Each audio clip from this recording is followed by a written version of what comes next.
Are you looking to grow your reach on Twitter? Do you want to know what it's like to be in the Monkey DAO? Then you're in the right place. My name is Trust, and today's guest on the Bear Hug Radio is Cersei. She's a badass, savvy investor that blew me away with her knowledge on the Web3. Cersei, who rocks her SMB as a PFP, is a brand ambassador and marketing advisor. She also recently started her YouTube channel. Now before I start the video, take a second and like and subscribe to the channel if you want to know more about OGs in the space. So welcome to the Bear Hug Radio. My name is Trust and I'm here with Cersei. Welcome. Thanks for having me. All right, so I wanted to interview for a while. I saw your video post. I thought it was really funny. Thought it was original. You know, you didn't feel like fully comfortable, but I thought it was sending a strong message. Basically, don't think, just do. I thought it was super cool. Thank you. Wait, I was like, I have to show what I mean through my video.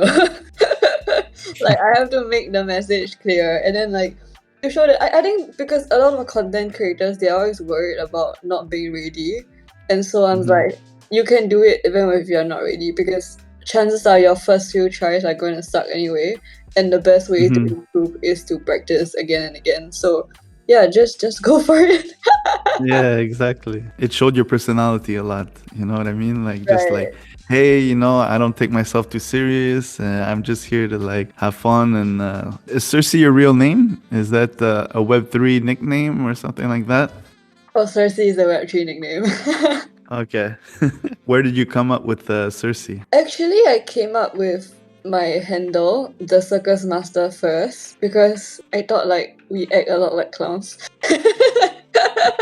So I wanted a name to be similar to the Circus Master. So like at least Cersei starts with the same letters as circus. So, and I heard apparently Cersei, or like search in French means circus, so that was a cool coincidence. But yeah, I just thought it was and I wanted a unique name, because I don't want to be like if I were to have my own personal brand, I don't want to be like somebody else. Like it makes it easier if my name was unique. There's not a lot of Cerseis out there, so it's good. For real.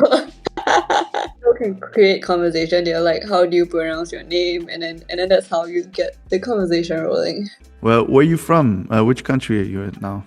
I'm from Singapore. It's in Asia, so it's summer all year long. Are you full-time in Web3, or do you have a day job? Right, so I'm actually full-time Web3, or more like I'm trying to build myself to be full-time in Web3. And I was a student until August last year. I was actually a medical student, and I just decided that I want to make Web3 my career, so I quit medicine to put all my focus on this career, and now I'm just trying to build a name for myself and trying to find more streams of income, because I think this is just something I'm very interested in, and it keeps my mind going as there's always new things to learn. So I'm full-time in Web3 now.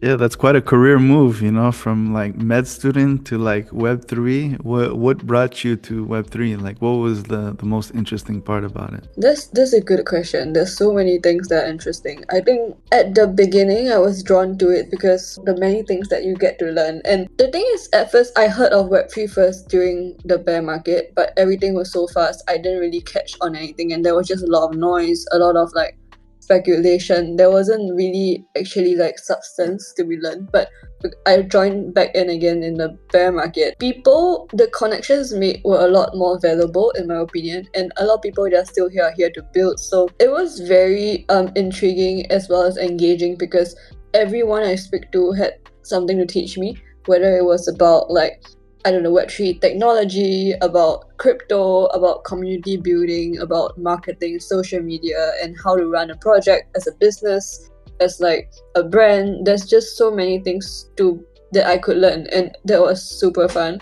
And of course, the connections I made were all very valuable, because like you know, we get to meet people from all over the world, and that's not something you can do in everyday life. And in everyday life, we are just so restricted. And I think Web3 for me is just a symbolism of what freedom can be, in terms of just you have freedom of identity, freedom of thought, like you can say whatever the hell you want on Twitter, and freedom of even like money, because crypto, like we know, like crypto is rather decentralized, or so we hope.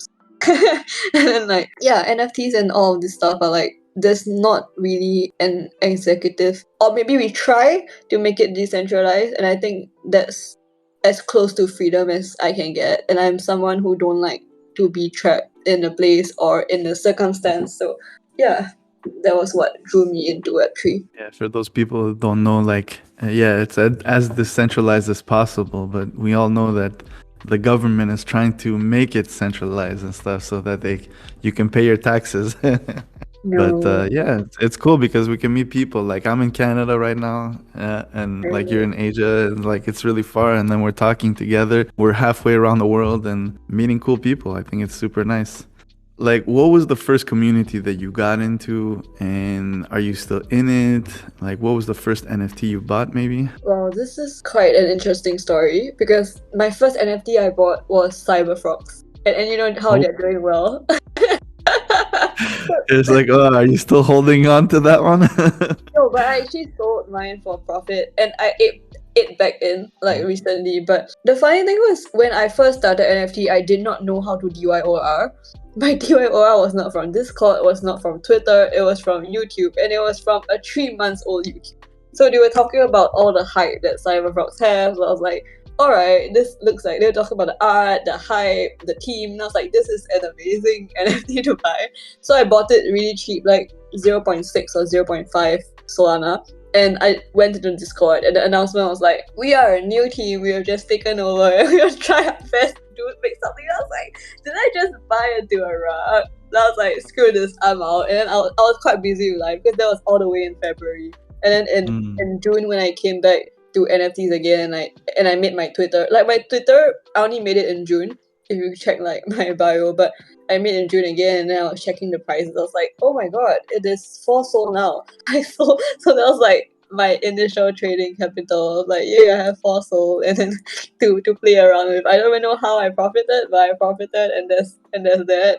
And then, but if I held it, it went to like even higher. But yeah, that was that. I'm lucky to have bought into a rug that derugged successfully. Exactly. Because it's like, especially the project that you were in, like they went from like you said 0.6 to like now it's like a 20 Sol almost, you know, and like a lot of people are saying it's gonna go higher. So you never know. Like even Taios was a D-Rug. There's a lot of famous projects that are doing really well right now that came from a D-Rug, you know, and like you just never know. Like if you buy into the projects because of the builders, you know, but certain projects, you know, like they get to a certain point where, you know, like, do we stop? Like I've been working for half a year here on this and the community doesn't seem to like be backing us up and stuff like that. And yeah, so what was your first like community that you really felt like you belonged there? It was a rug. It was a rug project, and then like I bond with all my other friends there. But I think the first non-rug project that I bonded with was Coral Tribe. Like yeah, they're super wholesome. Everyone there is so nice and very supportive, and like the mods, they all have like they are very good conversationalists, and it was just a nice like family to start with. So that was one of my first community that I had.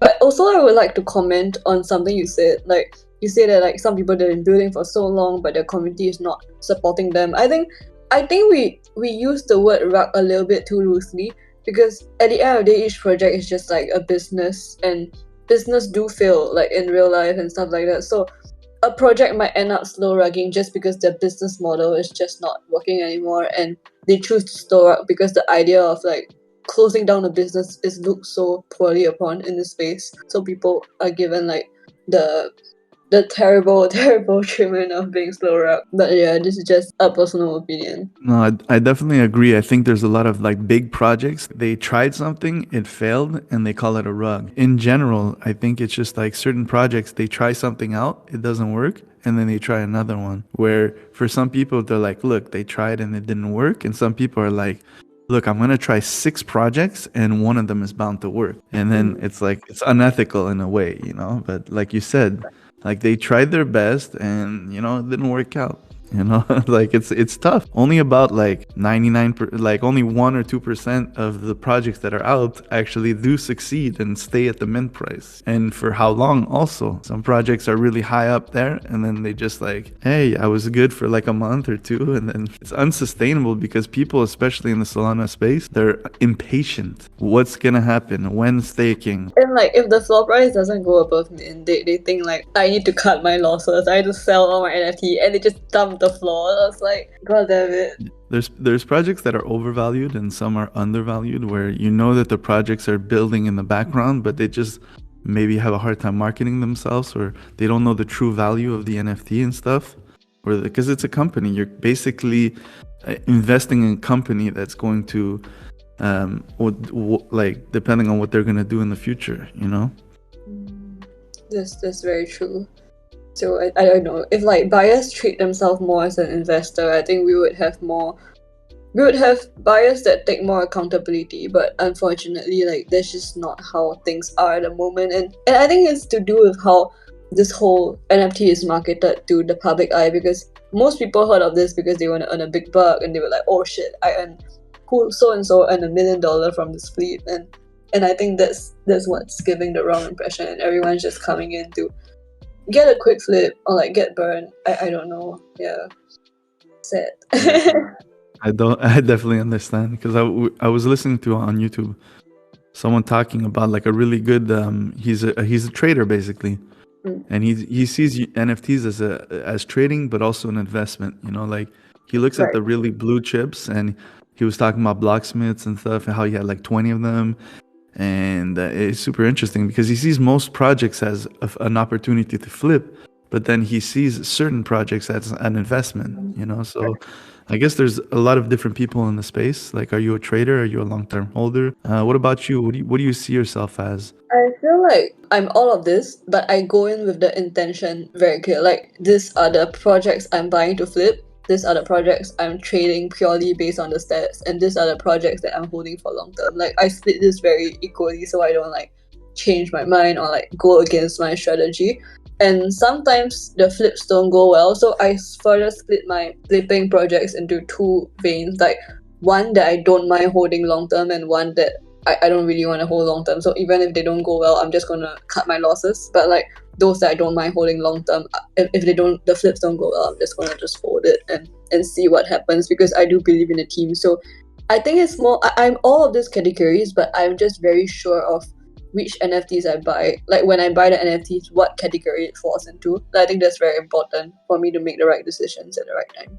Yeah, it's interesting that you see it that way. And I think sometimes you go in as a long-term hold, and then you realize like they're overvalued at a certain point, or you're just or you're just not interested in the project anymore. I think that's a good mentality. I think you have to, a lot of people just buy it because they saw it on YouTube or something, but I think it's good to go in with the mentality of like, hey, I'm gonna hold this for a certain, or until it goes to this price and stuff like that. Because I minted my bear and I don't know if you know how it went up to like 250 and stuff. So like I really liked it. I hold it. I believed in the project. But let's say I sold it at 250 Sol at that point, when Sol was like $60, sorry. And then I would have sold there. I would have bought like back in at the lowest point. I would have had like 5-10 bears, you know? Exactly. And so you have to be smart about it and stuff. Like even if I love the community and stuff, like there's always ways to buy back in and stuff like that. Can you talk to me about the SMB that you hold? Did you flat out buy it because the Sol is really cheap? Did you flip your way to that? Or most people here don't have that money. Just maybe it'd be interesting to see how you got to that point. Right. So for my SMB, I bought it when Sol was at the local bottom, like when Sol was really low. I think around 10 or 11, and I think I bought it at around 3.5 USD. Like I think it was priced around that. So for me, I think SMB was something that I wanted to have for a long time. Like I think it was just a dream NFT when I first started. So I was always flipping with that goal in mind. So for this one, I think it was like half or 2/3 was from money I earned from flipping, and half of it was like money I used from my savings, just because of how low Sol was. And actually, I'm able to make it. I'm able to afford it from flipping, because I was lucky enough to get Ute listed, and I kind of sold it quite early on my Utes, and then when Soul pumped, if you remember, the Soul pumped to like around 38 after the Google news, I kind of sold most of my Soul from 35 to 38. So actually that little pump I made quite a bag. And this whole SMB was after that pump. Like just by selling all my Soul at 35 to 38, I've made quite a lot of money from that little Google pump. You stabled up, and then when it went down, you bought back up. Yes. So you're essentially a pro trader. Is that what you're saying? No, I'm not a pro trader. I actually do not know how to read charts, and I really want to learn to read charts. But I use basic concepts like sell the news. I was like, oh, there's a news, time to sell it. That was just what I thought, and I was like, I hope I'm right, and I was right. So because the pump was too unrealistic.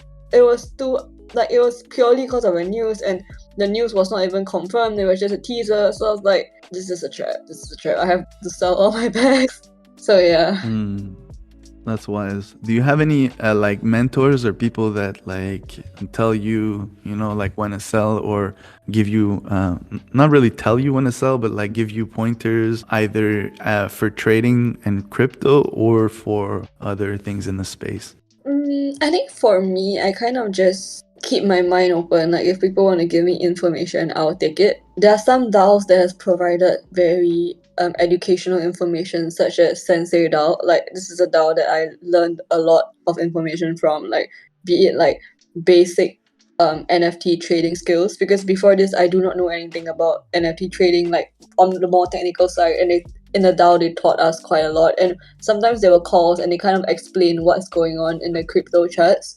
So from that DAO I managed to get quite a bulk of my information. But for the rest of like what I know now, I think it's a combination of from everywhere. Like I think I consume a lot of content, but critically, such that I don't just believe everything. But once you consume enough, I feel like you just try to add the pieces together and keep learning based on your experience. And I think that's where I get most of my knowledge from. Don't really have a specific mentor per se, except for the things I learned from Sensei DAO. And recently I joined the Robinhood DAO, and they have quite good like calls as well, and they have like futures calls, which I'm trying to pick up now, because I think learning how to trade is a good skill, especially if you have people around you in DAOs that trade as well, and you can ask them for help and yeah, just learn more about it. What about the Monkey DAO? How's the Monkey DAO treating you right now? Because there's a lot of mixed reviews about it. A lot of people are like, oh, it's only for money, and some people are like, no, this is the greatest DAO ever. Right. So for the Monkey DAO, as a DAO, I feel like they are one of the DAOs that actually functions as a DAO, in a sense that like they are board members and decisions are being voted on by DAO members, and there's a town hall meeting that goes on every Friday, and they release like newsletters and stuff. So it is a DAO that actually keeps all their members updated on what they're doing, and each decision is actually voted by everybody, which I feel like is as decentralized as an NFT could get, because the floor price is purely based on what people's demands are. And I think that's what I really like about that DAO. And on a personal note, I joined their town hall once, and you think like all monkeys are like, oh cool, but they're actually really cute. Like at town hall was like, oh, it was a whole vibe. Then they were like playing songs, and then like before and after the information part, and like every town hall they will introduce all the new members. Like when I just bought, they were like, oh, who's new? Because when you join, you kind of get that new tag, like a role that says new, and then if you're in the town hall, they would just be like, hey, you can just come and say hi to everyone, and if you don't feel like, you can just say hi in the chat. So they're very welcoming. And of course, being in a DAO, you get access to almost all the pre-sales and the whitelist. So there's that. I think it will help a lot more in the bull. But now it's like I'm not really fully utilizing, because I don't really want to mint or buy any pre-sale, just because of how unpredictable the market is at the moment. But yeah, I have a good experience personally. Do you think they're gonna help you in the long run? Maybe in like future projects and stuff, and like just like retweeting stuff and like helping you with the social aspects, maybe? I don't think it is a direct help per se, but it is more of a like you know how when I see other monkeys on Twitter, we'll follow each other, and it makes things a lot easier to connect. And there are a lot of people who are very knowledgeable in the space in the DAO as well. So these people are usually more. It's just like a family kind of thing. You're more open to people who hold the same NFT as you. So I think it's more of an indirect benefit to this whole like, oh yeah, we're in the same DAO, we have the same PFPs, like let's connect. It just makes things easier. I saw a picture on your Twitter, a room of like 30 people with like all the SMBs. Oh, Is there a lot of SMBs in your area? Or did you guys fly out to a meeting somewhere in Asia or something? Or because that looked oh, pretty cool. oh my god, I forgot to mention that. Wait, let me find because in the SMB, like SMB is very pro like in real life meeting. So in the Hmm. DAO in the Discord server, there is this channel that which gives you link to like different countries Telegram groups, and they arrange an outing. So the one that you see on my profile, that's the one we had in Singapore. So all of those people are from Singapore, and it was so cool to see so many people having monkeys in Singapore. I didn't know there was so much because I just joined it down, and yeah, they're actually quite friendly. We had like a little dinner where we had pizza, we eat like fried chicken, and then just like talk with just connect, and it was fun to see like all sorts of people being in the DAO. I mean, not being in the DAO, but being like in the SG group, because there were a lot of like some people were into NFTs, more into NFTs, and some people were more like in the DeFi space, and they just bought this because it was like, you know, like the Solana thing, and some people were into metaverses, and some people were just like in the events, and then they just bought SMB because this is SMB. So that was a cool thing to experience. I just saw the picture and I'm like, man, this looks like a fun place, you know, like because I know there's an NYC event where a lot of people met, but just to see only monkeys and about 20 of them, so I thought it was really cool. I'm like, this seems like a cool place to be, you know, and like, Okay, because for me, I'm very introverted. Like okay. I can talk on Twitter and like Discord because of my job. But then like in real life, I'm so awkward. So I didn't fully mingle with everybody, which I regret. I will try harder next time. But from my observation as an observer, I think they are very Mhm. fun. Because a lot of them know each other for a while. So I know that day they went to club afterwards.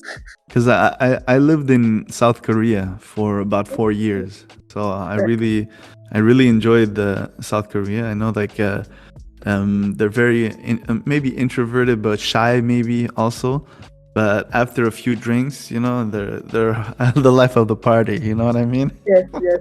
I think it's an Asian. Like we are trained. It's just very common for Asians to be like soft spoken because there's like a valued characteristics here. So I guess that's why we are all like a little bit more shy, like held back. Just kind of a cultural thing, I think.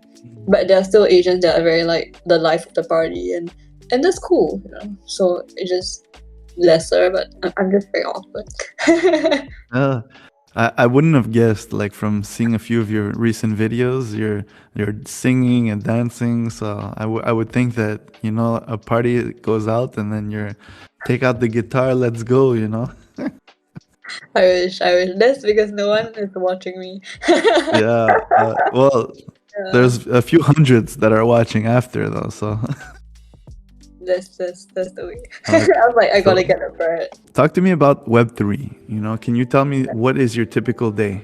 Okay, so I feel like this would differ from for many people, and so for me, I do marketing as well as advisory and brand ambassador. And the thing is, I'm not sure about other people, but for me, because I'm doing it on a freelance basis, is on like projects by projects. Each day can differ quite a lot. Like sometimes I'm a lot more free, some days I'm a lot more like busy because I have more projects to deal with and more calls. So okay, let's just assume I'm working for marketing, marketing and being an ambassador for a project. So what it usually does is we would have weekly or even more frequent calls at maybe around this time, because that's when everyone is awake to like confirm marketing plans and check on each other how we can improve their marketing from their brand's perspective. Like I help them do like a brand analysis and see if like everything's going well. And I do have quite the reach on Twitter. I help them see how I can support their marketing with my own tweets. So that is what I do. So that's usually in a call. Okay, let me do this like more logically. Like when I wake up but when I wake up in the morning, because no one else is awake, like in my country, I do more administrative stuff. Like you know, sometimes when you're asleep, people give you jobs, or like people hand you tasks, or sometimes when I'm just starting out with a new project, like in terms of marketing, I will do like this whole marketing branding outline for them, where like here are some angles you can take and like to prepare, and here are some of the things you can do. This is a rough like timeline how you should like schedule your marketing pushes and what you can be doing. Like usually it's more of a suggestion, because it would be good to have a call like later on at night with the founder and understand what they want. And yeah, and I also do other administrative, like reply to all my messages, because apart from being like a marketer, like marketing strategist, I also do the other side of marketing, which is just like promotions on my page. So this in the afternoon before anyone's awake is when I reply to these messages or these inquiries, and do my research on projects, because you know we don't want to show rocks, right? It will ruin our whole career. I mean, and it will make like our followers lose quite a lot of money. So I actually spend quite a bit of time doing research on like whether or not I'll do promos. It's like I accept promos, but it is quite little on my page. And once I'm done with all the administrative work, I go on Discord, check because I'm not having a stable income as of now, so I actively trade as well. So in the morning, I'll check all like my Shaki loans, whether they're done. If they're done, I'll invest more back in the Shaki to keep on earning interest. So like my interest will compound, and this is just to grow my soul.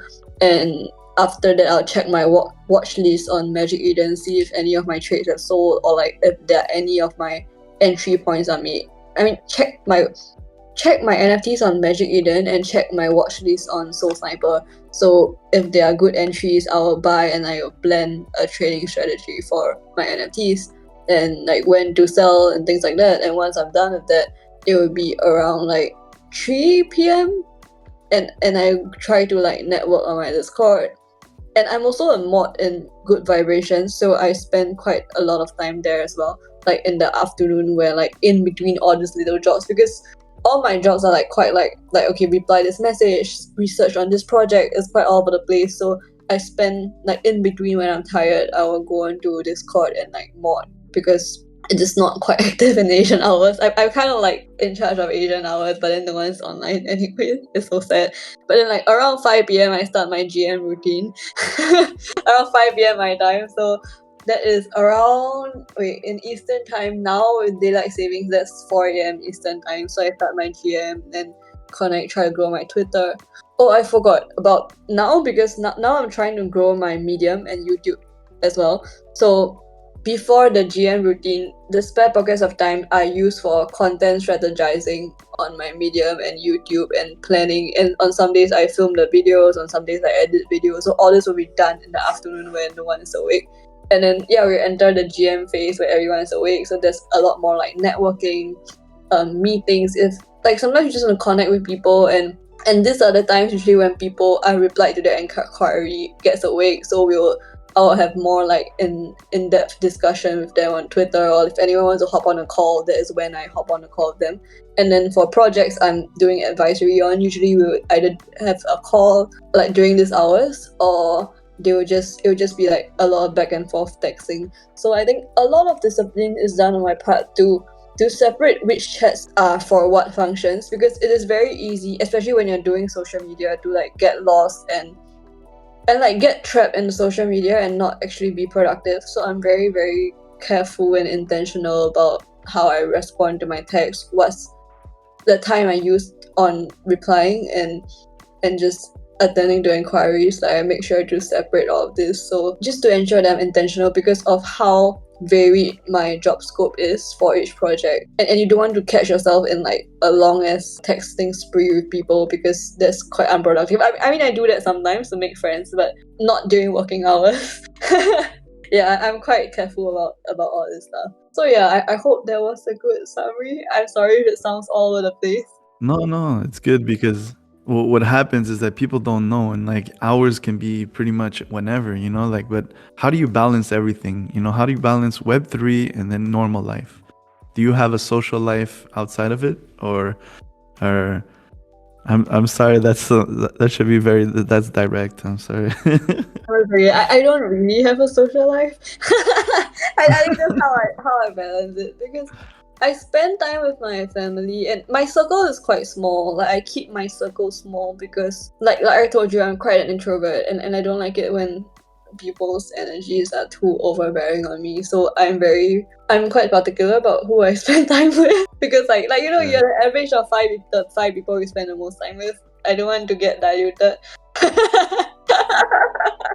And my question was really pointy, but I'm just meaning because a lot of people, like I was talking to a life coach who does basically Web3, but he coaches people, but he does it from like 6 in the morning to like 6 at night. And he has his family and everything. So I'm asking, like, how do you balance it? Because some people that do Web3, it's nonstop. You're on a date or you're having dinner with family and you're kind of like on your phone a bit, responding. Or some people, they have family time and then like work time. When the family goes to bed, then they start working at night. And then it's just like... I think for me, I try not to multitask. Like, for me, it's very clear, like, all right, now I'm replying to my tweets, or like now I'm replying to my comments, now I'm replying to my DMs. And then when I'm with family, because I do go out with friends and family sometimes, like there was once in a blue moon, but when I do get to go out, I just don't check my phone and just try to be completely present in the moment. I mean, of course, I will check for notifications because I know if you would know if there's anything that will require your immediate attention in the next few hours. But if there isn't such like an emergency, I'll usually just leave my phone aside, don't even check it, put it on do not disturb, because my phone is often on do not disturb. So I don't actually get the urge to check my phone because I don't get the notifications if I'm not working. So that's kind of how I put a balance to my like Web3 versus in real life, because it is very easy for you to just get completely hooked into Web3 and social media, especially since my focus is on marketing. Like you can just think you are being productive by being on Twitter and replying tweets, but you might just be wasting your time. Or you can be like, oh, I'm just doing research on projects and getting better, but you're just getting lost in Discord. So I block my time quite ruthlessly, and just so I can cater to all of my job scope that I want. And yeah, it's good to have planners.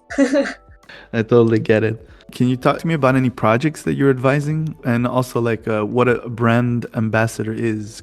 Right. For now, I'm not advising any project at the moment. I might be advising one soon, but yeah, that's because it's still in discussion. Let's not talk about it. But for a brand ambassador, I am the brand ambassador of Cat's Yard NFT, and what they do is they have an in real life resort in Thailand and soon in Spain as well. So if you stake the NFTs, you get those points, which gives you discounts, and they're also like holder specific rooms. And the thing about them is the founder is someone who's kind of like very deep in the real estate industry. So the in real life utilities are funded by in real life funds like investors, and the NFT like mint funds and all the stuff stays in Web3. Like it doesn't go out to build the resort because the resort is a whole like IRL business, and the NFT side just like pay the mods, basically pay for all the Web3 stuff that you need to pay for. Then that's what happens in the Web3 side. And what I did as a brand ambassador, for that I kind of did like marketing and brand ambassador positions. So I had calls with the founder, and then we always discuss like, okay, each day what should we post, what should we how should we like improve our traffic to the page, not Instagram, the Twitter page. But he also had another marketing advisor, and he's quite like, he's very, how do I say this? What's the better word for capable? But no, I'm just gonna use capable. Like he's a capable like marketer, and then like I actually see how his name games, and I see how he ran like the Twitter page, and I learned a lot from him. So I wasn't really like that worried about the Twitter aspect, because he had a whole system that like he was the main other guy that was in charge of the marketing. So for me, it was just filling the gaps, like what other things can we tweet about, or like what else can we put on the Twitter page for the days that there was no planning.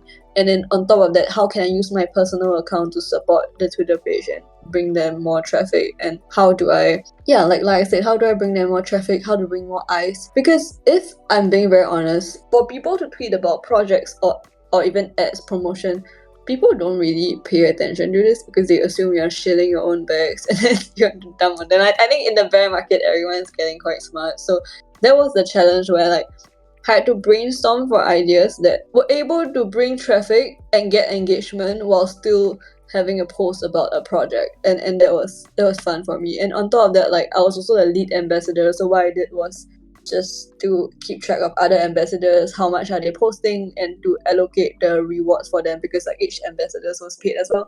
So I had to like make sure that they cleared certain requirements, and if they cleared it, then they get the rewards after that. Can you give us like a tip for me to grow on Twitter? So my Twitter grew a lot in the bull market, and it got taken down because of all the posts and retweets and tagging people. They thought I was a bot. I was about at 5,000, and then I had to restart from zero. Do you have any tips to grow on Twitter or something for anyone watching out there? I think this is the real alpha, but okay, let me first tell you things that everyone will tell you, and then I'll go into the specifics where like maybe it might be more specific to you or just special tips. But this is what everyone's gonna tell you. They'll be like, alright, have a good branding, like your banner must be nice and clear. Let me check your banner. Okay, your banner is nice actually. I like your banner because it matches your profile picture. I like your profile picture as well. For profile pictures purposes, I always advise people to have a background that is lighter color, and then the NFT should be slightly of a contrast, so that, because if your background is too dark, it's very easy to scroll past the tweets that you make compared to other people's. And for the bio, of course, ideally your bio should be able to tell people what you are doing, as well as give people an idea of who you are, because people like stories. They don't only like alright, you're the founder, you do this and you do that, but they want to kind of know your personality, especially if you're building a personal brand. So for bio, I feel like that's a very specific thing. But one thing to note for bio is that on the laptop, the enter button works, but that does not translate into on phones. So if your bio has a lot of paragraph, you should just check it if it makes sense on the phone, because all the words will just be continuous. So I think that's something that that's a mistake that quite a lot of people make, because like their bio just does not make sense on the phone just because they use the enter button on the laptop. And yeah, your name shouldn't be too complicated, but honestly it's up to you. Like, I don't think there's a problem. So the first tip that people used to grow is be an active reply guy. Like, honestly, if you comment on a lot of people's posts, they are more likely to comment on yours, and they are more likely to engage with you as well.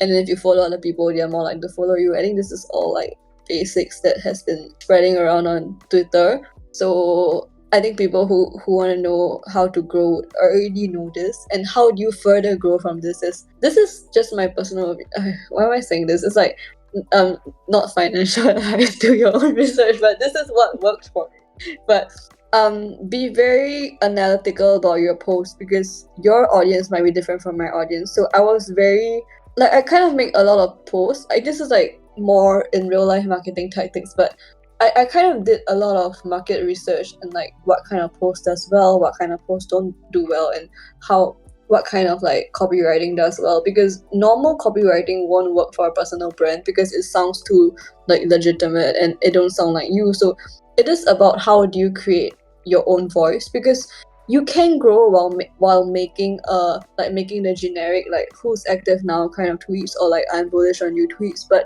no one will know you for you. You can get to 10k followers for all you want, but will people recognize you as who you are? And ultimately that's the recognizability, and like your personal brand is what will get you gigs, not like your engagement. Of course engagement will get you like promotional gigs, but I don't think that's the full story. So firstly, explore content.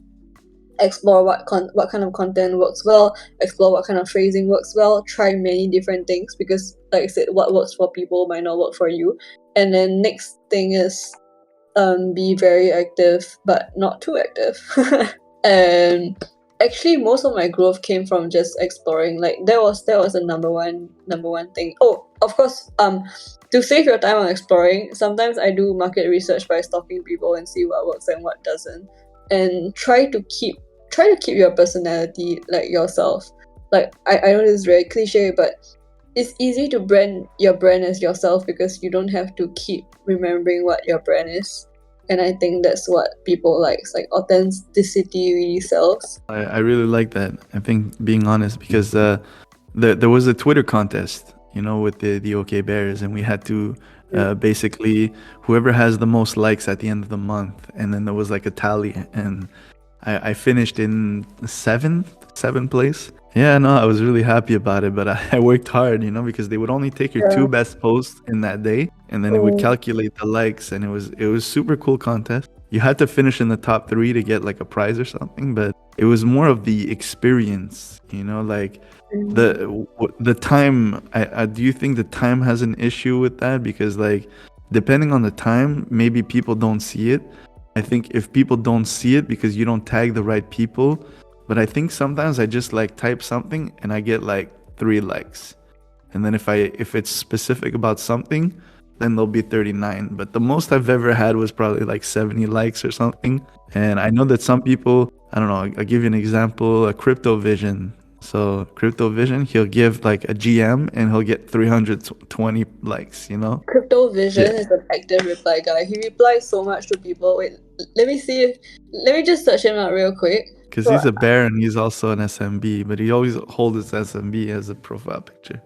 His profile picture is an SMB, right? Yeah. People like him get a lot of followers because they comment so actively, and that will really get you somewhere. And yeah, but at the same time, do you just want to get engagement on your GMs? Like there are other things that you can get engagement of. Oh yeah, I was gonna answer you about your time. The best time for posting is night for Asians, morning for like USA, Canada, and evening for like people Europe. Like really early in the morning, like 7 in the morning, because I feel like sometimes I'll wake up, I'll do my routine, I'll get to work, and then I'm like, it's 9:30, it's 10, I'll put a good morning and I'll get nothing. 7 is good. 7 is a good time for a good morning. I feel like people wake up and they look at their texts, or they look at the Twitter or something, and then they're like, oh, GM.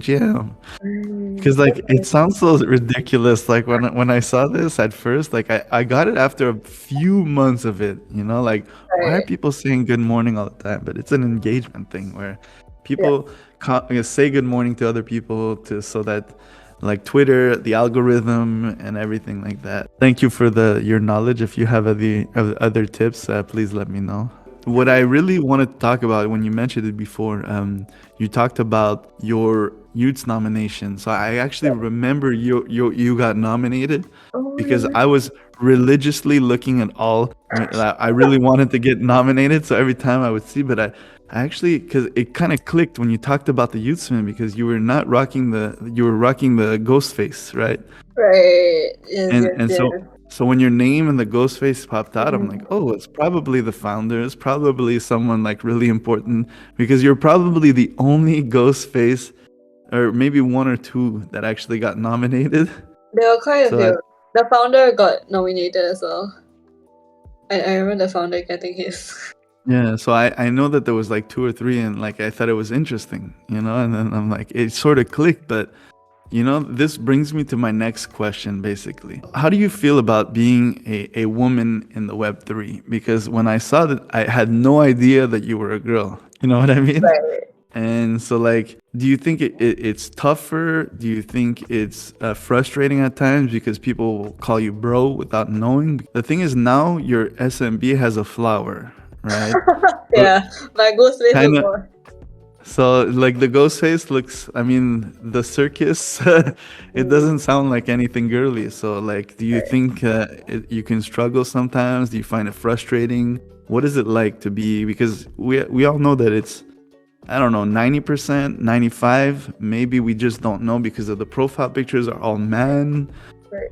Like, how do you feel about it? For me, personally, I don't really mind being called a bro, but I know that in certain regions, like I was talking to some of my friends, but it's kind of a region and cultural thing, because I do know that some girls, they don't like being called a bro, which is also why they use their face as their profile photo, because they're just like, yeah, like don't call me bro. But for me, it's more like I call my girlfriends bro, so like for me it doesn't matter. And then like I didn't dox until I didn't dox for a while. So even in Discord, I just acted like if people treat me like a guy, I just acted like a guy. And then like on Twitter, I just the bro part wasn't troubling me at all. I think what is troubling is maybe not for me, because I'm lucky in a sense that maybe like people in the space respect me, but I hate it when I see people discredit women's success for them being a woman. They're like, it's just because you look pretty, so people are giving you engagement, or like you're a woman, so people want to help you. And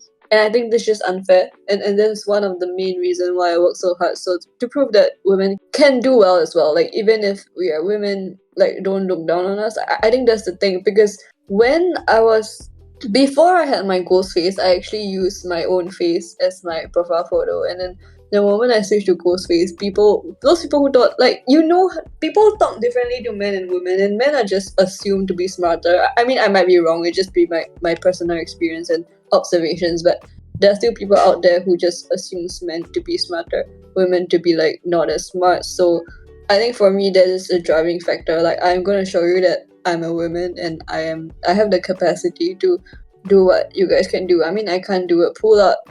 I can't be physically as I strong can, as so it's okay. You got me one up. yeah, I can't do a pull up, but I mean, I can. I'm still functional, I guess. I think that's a good post on Twitter. You know, you should post like, "Hey, by the way, I could do a pull up," or like. I can't.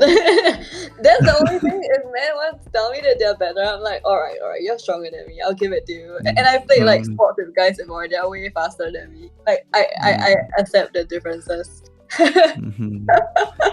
Yeah, no, it could be challenging. I totally get it, you know, because a lot of people, especially, I don't know, they use Web3 as a marketing platform. Okay, so depending on if you have a business, you're a gym trainer, you want to drive traffic through your YouTube and stuff like that. So they'll post, like, guys will post pictures and abs and stuff and get like 30 likes. But then a girl posts a picture and then she'll get 300 likes also, just for taking a nice picture, because there's a lot of guys out there maybe, you know, and they're like, oh, cute girl, like, you know. Yeah.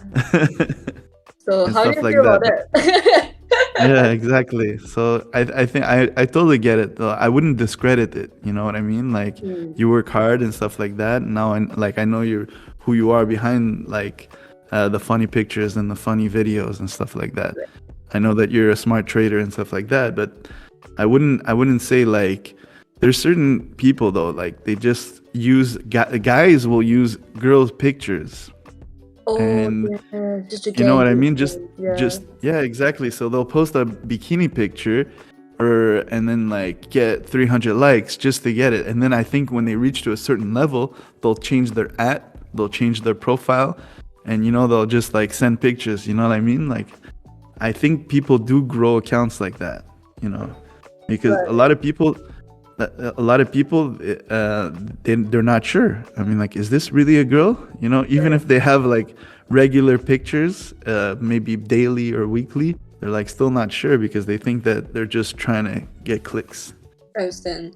I think for me, my opinion on that is just blame the game, don't blame the player. Like, I know that me being a girl gets a lot more engagement, so sometimes I do just post my face for engagement, because that's just the game. And if I get the thing is, you have to have reach to have impact. So sometimes I do post my face strategically from time to time just to get engagement, and so that when I post something like I find valuable, people click. And it's also a balance between, should I use my face for engagement, or should I risk using my face for engagement and getting assumed that I'm dumb because I'm a female. So there are a lot more considerations that people don't see. They just think like, oh, you're a girl, you get clicks, but you also might get disrespected. So it is how you portray yourself. And I guess for those guys, they can use girls to farm, but at the end of the day, they do get more likes, but likes ain't cash.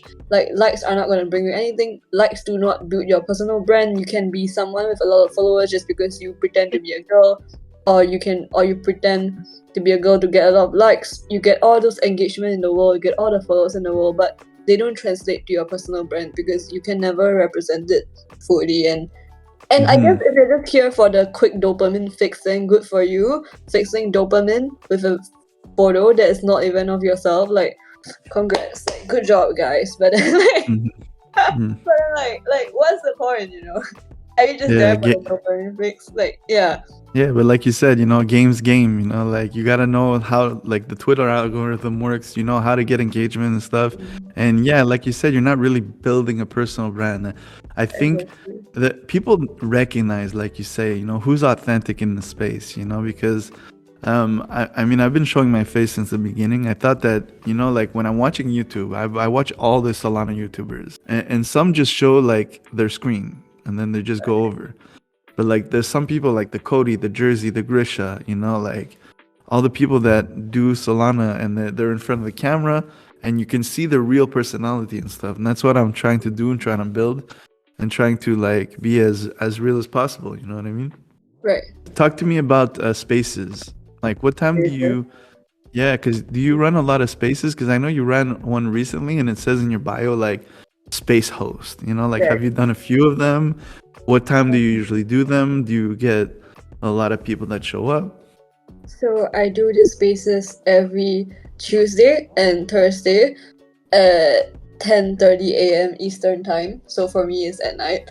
So on Tuesday, the focus is more on like we'll come up with a topic and it'll be a roundtable discussion. Like previous topics includes like end of the year there was a goal setting topic, and before that there was a content creation topic. So we just discuss how different people create content and like responsibilities of content creators. And on one of the episodes we had Jordan, you know, the guy that film videos and like do summaries, and he was out with us and we just discussed like how he thinks about his content, and I think a lot of people had questions for him on like how do you build make content.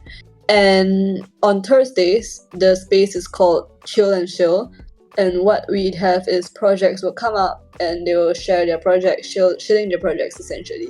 And then everyone in the speaker panel can ask them questions, give them feedback or anything, constructive criticism. Like we have created a space such that it is a safe space for people to come out and speak, especially new people who are like not so comfortable in spaces at first. Like we want to make this kind of space for them. So my favorite thing about hearing in my space, my favorite thing to hear in my spaces are that was their first time speaking in the spaces and they felt like this was a space that was comfortable enough to make them do it. Like I think that just really means a lot to me. And also want to give a platform for project founders to just share their project and get feedback. And because we make it very safe for people to give feedback, so some of the constructive criticisms are very harsh and some some might not be able to take it, but it's just like the community that we have cultivated. Like if you are willing to take hard feedback, straightforward feedback that no one will tell you, they just come to our spaces and we can discuss, and yeah, that's just what we're trying to build there. Cool. And also, can you talk about your YouTube channel? So I know you have one video now. It was really popular. A lot of people liked it, you know. Don't be a peasant, be a queen. Okay. I do remember that. But what you want to do is, can you tell me about your direction? Okay, so the first one was kind of like, I don't know, maybe motivational, maybe just fun. But where do you see the direction of your YouTube channel? And are you going to be posting like regularly? Right. So my goal is to post my YouTube every week, and my focus will be more on like self-improvement tips and how this can apply to Web3. Like for example, my next few posts, my one of the next few videos, I'm probably gonna discuss about like content saturation and how to combat it, how to find content to read, because like, you know, like in Web3 everyone's posting stuff and it's hard to tell the difference between fluff and like just plain bullshit and like legitimate stuff. So this is like some of the things that I would like to speak about. and maybe like tell my story, share more of like a lifestyle YouTuber in a sense, self-help and lifestyle.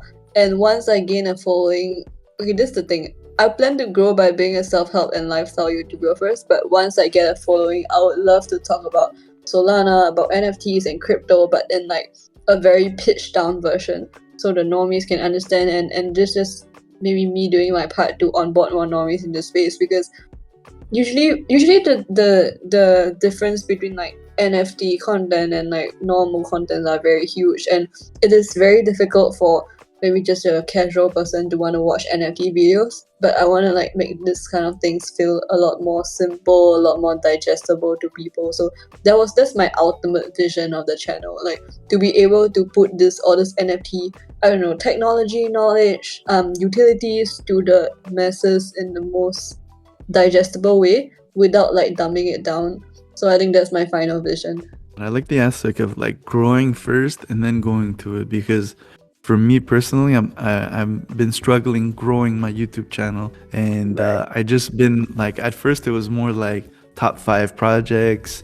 It was deep dive into projects, which was really good, getting a lot of views. But now it's a bear market, and I kind of switched it up to a podcast style. Right. And I really love it. I love talking to people one-on-one, and just like having like pick their brain, like, what do you think about the market? What do you do? And stuff like that. And it's super cool meeting new people like this, and I'm really enjoying it. So thank you for your time. What I usually have people do is I ask, who would you pay money to see on the podcast? I know. Litecoin Yagami. He's so smart. Oh wait, and Java. Yeah, Java is so smart as well. That's the 2 people that I can think of. Salami Mami.